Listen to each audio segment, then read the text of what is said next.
Então isso sai todo sábado. Domingo tem podcast que eu gravo, que é lendo capítulo de livro. Então, cara, encontrei um livro muito raro, muito legal. Eu pego esse livro e faço um capítulo para as pessoas só ficarem escutando. Então o cara tá lá na boa, bota e vai trabalhar. E fica. Da hora.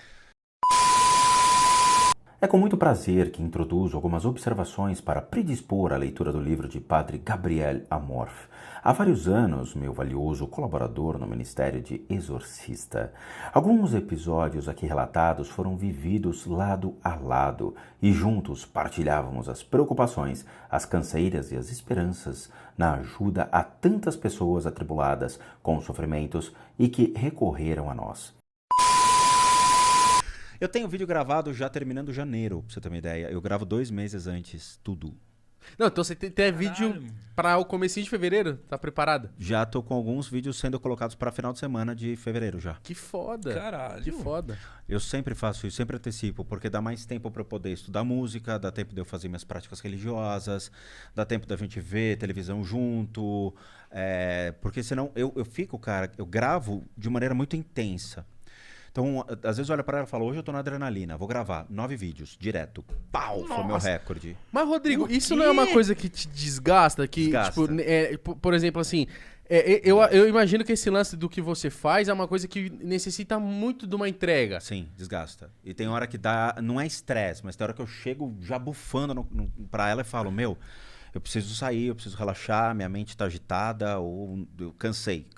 Então você também tem os seus demônios. Tem hora que gera o estresse, é normal, cara. Assim, tudo bem, nossa profissão hoje é fazer vídeo, né? Então, além de fazer vídeo, eu tenho tratamentos. Então, eu auxilio hoje 20 pessoas por dia, até mais. Nossa. É de madrugada. Eu começo a trabalhar meia-noite. Eu vou até às 4, 4h30, por aí.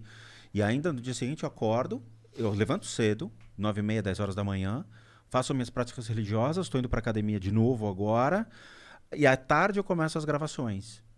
Chega à noite, cara, que eu já tô com a mente cansada, porque a clarividência, ela não é o tempo todo ligado, então eu tenho que forçar um pouco. Então a habilidade de ver através de, que é o termo clarividência, não é vidência, tá? Eu vejo através de uma imagem, um vídeo, uma foto ou o que for. Eu vejo através de algo. Ou pessoalmente também, né? Pessoalmente. Chega uma hora, cara, que você tá vendo aquilo, você tá cansado. Eu tenho refletores de luz em cima da minha cabeça me fritando. Sabe, eu tenho que trocar de camiseta, às vezes, direto, 3, 4 por dia, que gera o cansaço. Então eu gravo 1 mês de vídeo em 1 semana. Caralho. Caralho. E eu tô gravando, tá editando vídeo no fundo. Já tá renderizando outro vídeo. Eu tô gravando Qual que é a sua renderizando. frequência de postagem? Todo dia. Mano. Então, tipo De assim, em domingo- 7 dias você gravou 30. Sim, Caralho, mano. é muita coisa. É muita coisa. E eu tenho 34 playlists. Então eu abasteço essas 34 com conteúdos 34 diferentes. entre outros segmentos. Tem Transforme-se, que a gente fala para pessoas que têm depressão, tem pessoas que querem sair de situações de conflito. A gente fala de parábolas budistas, histórias reais, Certo. onde pessoas passaram por exatamente o que você passa hoje. Então te dá um outro ponto de vista. Então isso sai todo sábado. Domingo tem podcast que eu gravo, que é lendo capítulo de livro.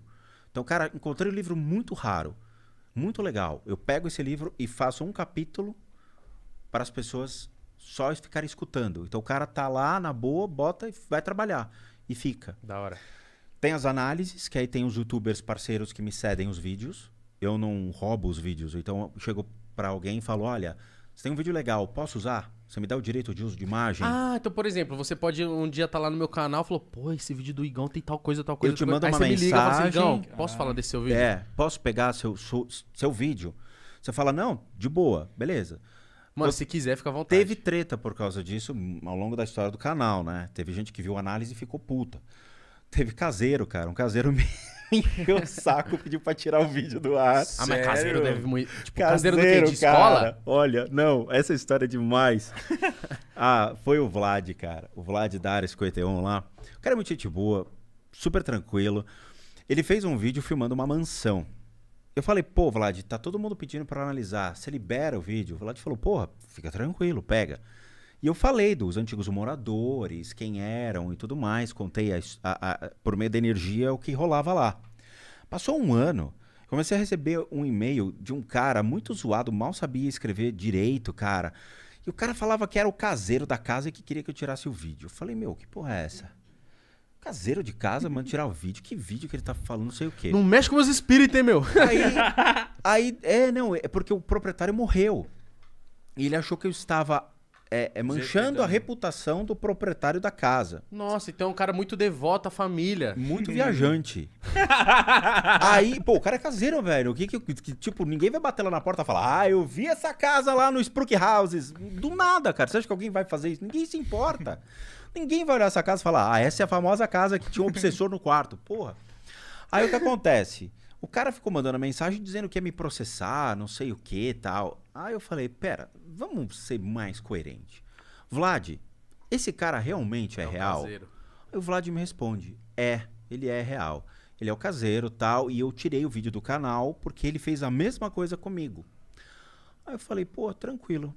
Tirei os 2 vídeos, mandei mensagem pra ele, velho, diálogo, você não precisa me ameaçar. Sim. Só comprovar que você realmente tem um vínculo com a casa, eu tiro na boa. Acabou. E tirei.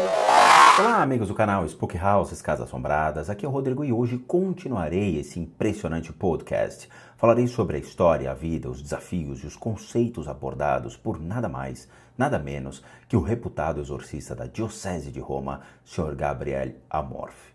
Por isso digo, sentem-se e acomodem-se, porque o fascinante mundo do Vaticano abre suas portas para elucidar nossos olhos e nossa mente sobre esse incrível tema.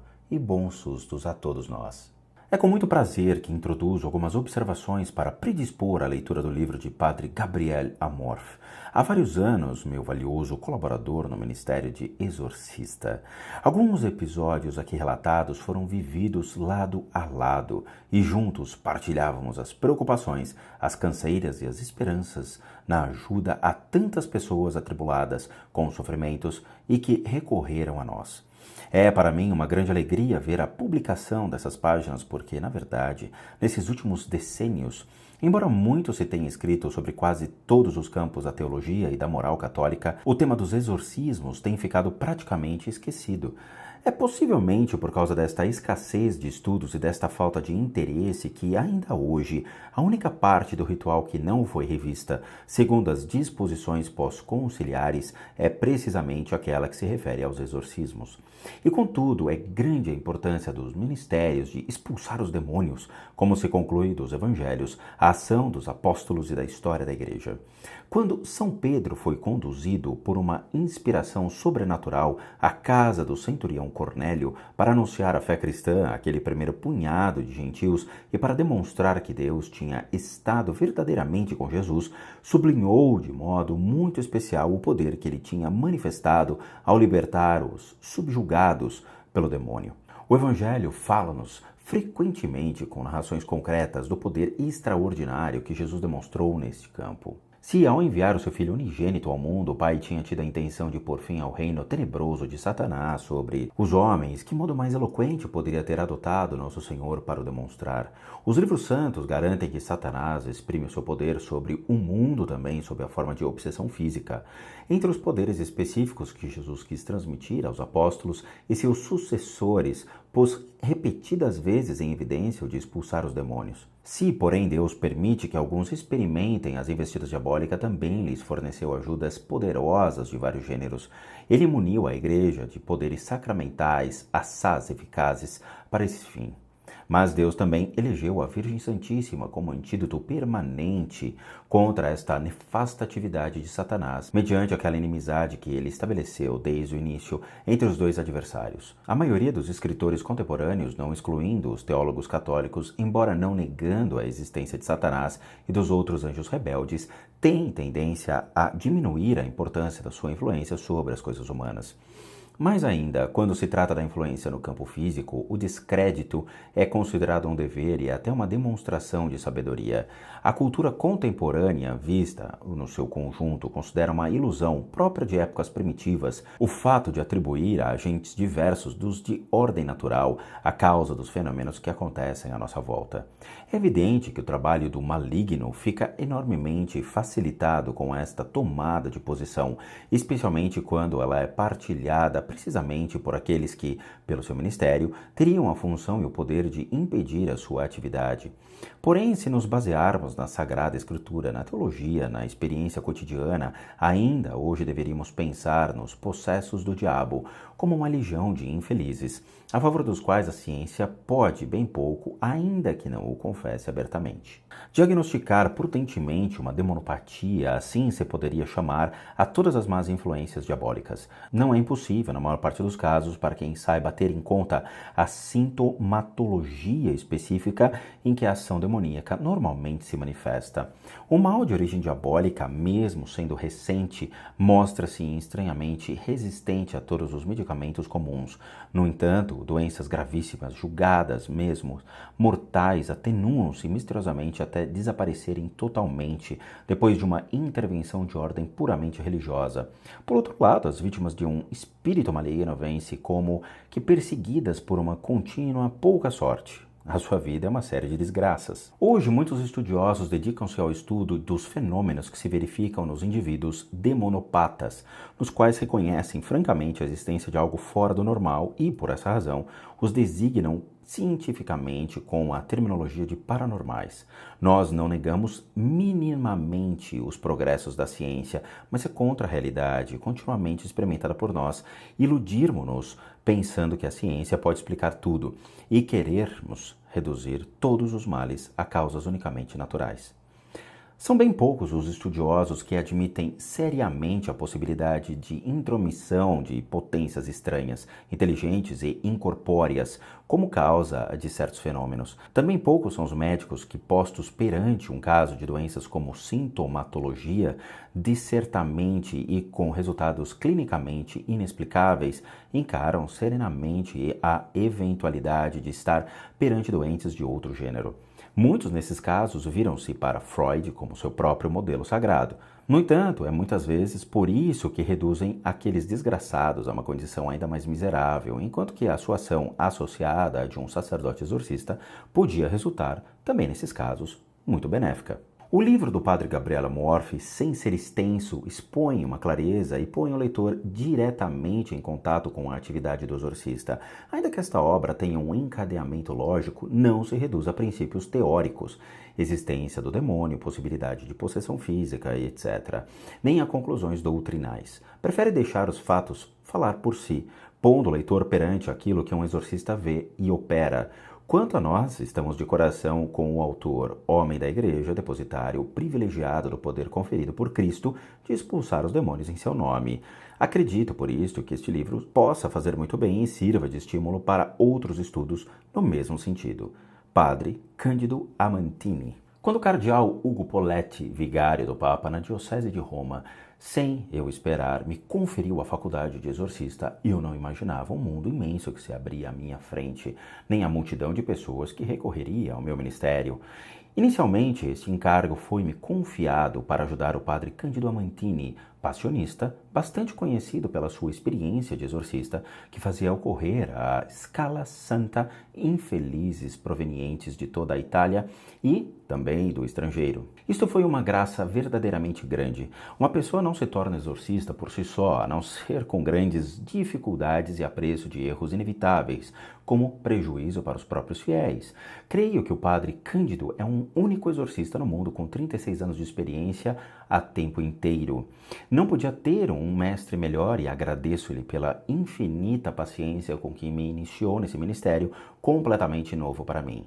Fiz ainda outra descoberta: os exorcistas em Itália são pouquíssimos e os que estão preparados ainda são menos. Noutros países a situação ainda é pior e por isso teme procurado para a bênção pessoas vindas da França, da Áustria, da Alemanha, da Suíça, da Espanha, de Inglaterra, onde, a acreditar no que dizem, não conseguiram encontrar um exorcista. Incúria dos bispos e dos sacerdotes? Verdadeira incredulidade quanto à necessidade e à eficácia destes ministérios? Em todos os casos, sentia-me impelido a realizar o meu apostolado junto de pessoas que sofreram horrivelmente e a quem ninguém compreende, nem os familiares, nem os médicos, nem os sacerdotes. Hoje em dia, a pastoral neste setor e no mundo católico está completamente descurada. Não era assim no passado e devo reconhecer que não é assim em certas confissões da Reforma Protestante, em que os exorcismos se fazem com frequência e com os bons resultados. Cada catedral devia ter um exorcista, no mesmo modo que tem um confessor, e deveriam ter tanto mais numerosos exorcistas, quanto maiores fossem as necessidades nas paróquias mais importantes, os santuários.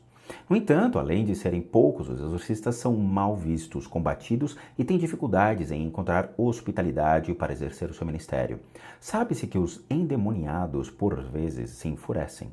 Isso é o suficiente para que um superior religioso, um pároco, não queira exorcistas nos seus domínios. O viver calmo, o evitar perturbações, vale mais do que a caridade para curar os possessos. Também eu tive de recorrer ao meu calvário, embora muito menos penoso do que o de outros exorcistas, que têm mais mérito e são mais procurados. É uma reflexão a que convido, sobretudo, os bispos que, no nosso tempo, têm algumas vezes pouca sensibilidade para com esse problema, tendo praticamente deixado de exercer este ministério. Trata-se, contudo, de um ministério que lhes foi exclusivamente confiado. Somente eles o podem exercer ou nomear exorcistas. Mas como é que nasceu esse livro? Do desejo de pôr o fruto da muita experiência, mais do Padre Cândido do que a minha, a decisão de todos, quanto estão interessados nesse assunto. A minha intenção, em primeiro lugar, é oferecer um serviço aos exorcistas e a todos os sacerdotes. De fato, como cada médico de clínica geral deve estar em condições de indicar aos seus doentes qual é o especialista a que eventualmente devem recorrer, um otorrino, um ortopedista, um neurologista. Assim, cada sacerdote deve ter um mínimo de conhecimento que lhe permita discernir se uma pessoa necessita ou não de recorrer a um exorcista. Há ainda um outro motivo, que levou vários sacerdotes a encorajar-me a escrever este livro, o ritual. No que se refere às normas diretivas para os exorcistas, recomenda-lhes que estudem um grande número de documentos úteis de autores reconhecidos. Mas quando se procura livros sérios sobre esse tema, pouco se encontra. Assinalo 3. Um é o do Monsenhor Balduti, El Diavolo. É útil pela parte teórica, mas não pela prática, que é incompleta e contém erros. O autor é um demonólogo e não exorcista. Há ainda um livro de um exorcista, o padre Matteo Lagrua, A Oração de Libertação. É um volume escrito para os grupos do renovamento carismático, com a intenção de guiar a sua oração de libertação. Merece também menção um livro de Renzo Allegri, Cronista al Inferno. Não se trata de um estudo sistemático, mas de uma recolha de entrevistas conduzidas com extrema seriedade que narra casos limite, seguramente verdadeiros, mas que não expõem os casos vulgares com que um exorcista se confronta. Em conclusão, esforcei-me nestas páginas por preencher uma lacuna e apresentar o assunto sobre todos os aspectos. Procurei respeitar a brevidade a que desde o início me impus, a fim de poder beneficiar o maior número de leitores. Proponho-me fazer um aprofundamento posterior nos outros livros.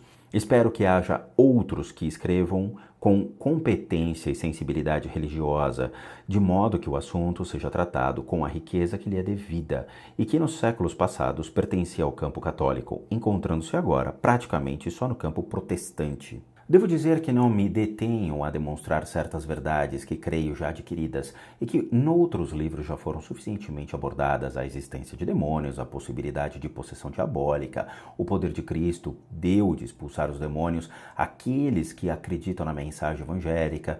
São verdades reveladas, claramente contidas na Bíblia, aprofundadas pela teologia, constantemente ensinadas pelo magistério da Igreja. Preferi proceder de outro modo e debruçar-me sobre aquilo que é menos conhecido acerca das consequências práticas e que possa ter utilidade para os exorcistas e para todos quantos desejam ser informados sobre esta matéria. Perdoar-me-eis qualquer repetição sobre conceitos fundamentais. Que a Virgem Imaculada, inimiga de Satanás desde o primeiro anúncio de salvação até o seu cumprimento, e que está unida a seu Filho na luta para o combater e lhe esmagar a cabeça, abençoe esse trabalho, fruto de uma atividade extenuante que, confiante, coloco sob a proteção do seu manto materno. Esta nova edição ampliada comporta algumas observações suplementares. Eu não contava que este livro tivesse uma difusão tão larga e tão rápida, embora necessária, de forma a requerer novas edições em pouco tempo. Segundo a minha interpretação, isto confirma não só o interesse do público por este tema, mas também o fato de não existir atualmente nenhum livro na imprensa católica que aborde os exorcismos de maneira completa, ainda que concisa. E isso não é só na Itália, mas também em todo o mundo católico. É um dado significativo e triste, porque revela um interesse inexplicável ou mesmo uma autêntica incredulidade. Agradeço os muitíssimos elogios que recebi, as expressões de aprovação, especialmente por parte de outros exorcistas, entre os quais a mais grata foi a do meu mestre, o padre Cândido Amantini, que achou o meu livro fiel aos seus ensinamentos. Não recebi críticas que justificassem fazer modificações na obra. Nesta nova edição, acrescentei o que me pareceu significativo para completar o tema tratado, mas não fiz correções ao texto pré-existente. Penso igualmente que as pessoas ou as categorias visadas pelas minhas críticas terão compreendido a reta intenção das minhas observações e não terão ficado ofendidas. Ao escrever esse livro, tentei prestar, graças à imprensa, um serviço de valor da mesma forma que todos os dias tento prestar um serviço a todos os que recorrem ao meu ministério do exorcista.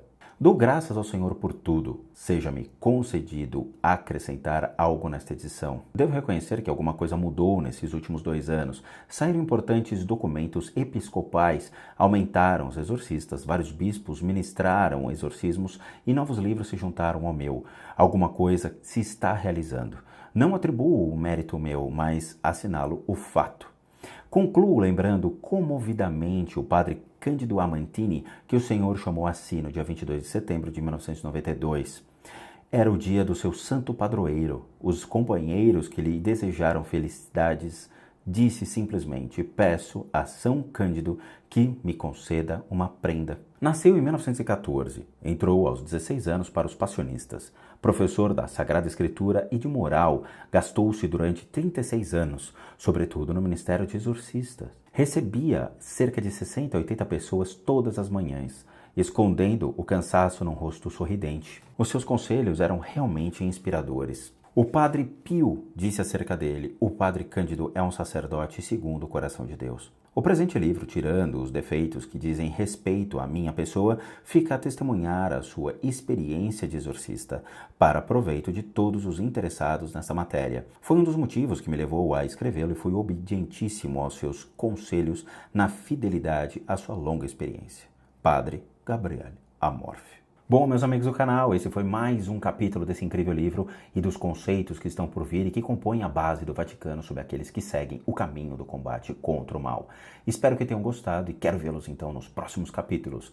Grande abraços a todos e bons sustos.